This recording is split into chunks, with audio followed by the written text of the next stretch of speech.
केन्दुझरर अधिष्ठात्री दैवीपीठ माँ तारिणी आस्था और अक्षय शक्तिर प्रतीक एबे एही दिव्य धामरे लेखाजिब भव्य रूपांतरणर कहानी। ऐतिहासिक कीर्तिराजी स्मारकी एवं पर्यटन स्थलीर समन्वित विकास अंतर्गत 312 कोटी ऊर्ध्व टंकार प्रकल्प द्वारा नुआ कीर्तिमान लेखाजिब। मात्र वर्ष दुईटारे एही दिव्य स्वप्न को वास्तव आकार देवाको संकल्प नेइछन्ति मान्यवर मुख्यमंत्री श्रीजुक्त मोहन चरण माझी।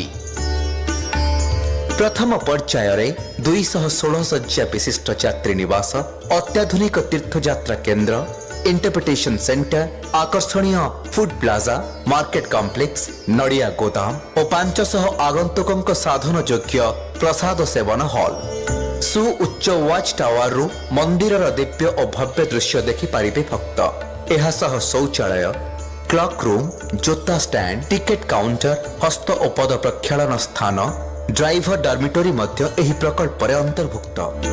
द्वितीय पर्याय मंदिर परिसर विकास उपरे गुरुत्व दिया जाइछि। विस्तृत पार्किंग स्थल, अनुशासित धाड़ी दर्शन व्यवस्था, विशाल तोरण आगंतुकों को स्वागत करिब। पाद चला पथ, सबुजतारे आच्छादित लैंडस्केपिंग, जल निष्कासन, बाह्य जल और विद्युत जोगाण, उज्जवल आलोकमाला, सूचना बोर्ड, आवर्जना प्रबंधन एवं अलौकिक लाइट एंड साउंड शो तीर्थयात्री को आध्यात्मिक अनुभव प्रदान करिब।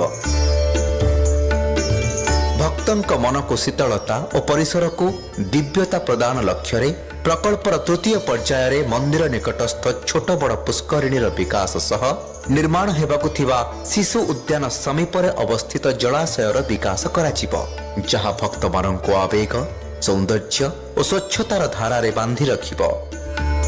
यात्रा सुगम हेले दर्शन सहज हो जाए, तेणु भक्तों पई सुरक्षित यातायात सुनिश्चित करने लक्ष्य रे सड़क विकासर सुविस्तृत नक्शा प्रस्तुत होई अछि।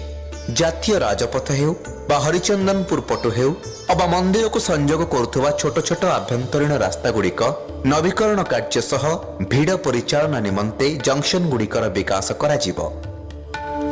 59 एकर रे परिव्याप्त हेब मां तारिणी एही दिव्य विकास क्षेत्र।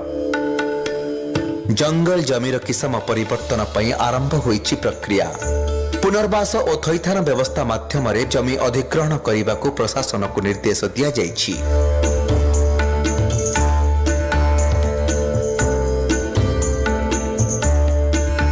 मां तारिणी पीठर एही पुनरुद्धार केवल निर्माण नुहे, मान्यवर मुख्यमंत्री दूरदर्शी चिंतार वास्तवायन स्वरूप यह एक आध्यात्मिक सुगंधित भविष्यतर अयम आरंभ। केन्दुझर बदलुछि, ओडिशा चमकुछि। मां तारिणी अभय आशीर्वादर फलस्वरूप विकसित गाँ, विकसित ओडिशार शाश्वत लक्ष्य साधित हेबारे लागिछि। जोरदार करताली दियंतु। दर्शक बंधु, मान्यगण्य अतिथि माने, वर्तमान आज कार्यक्रम अत्यंत विशेष ऐतिहासिक क्षण आसी जाइछि।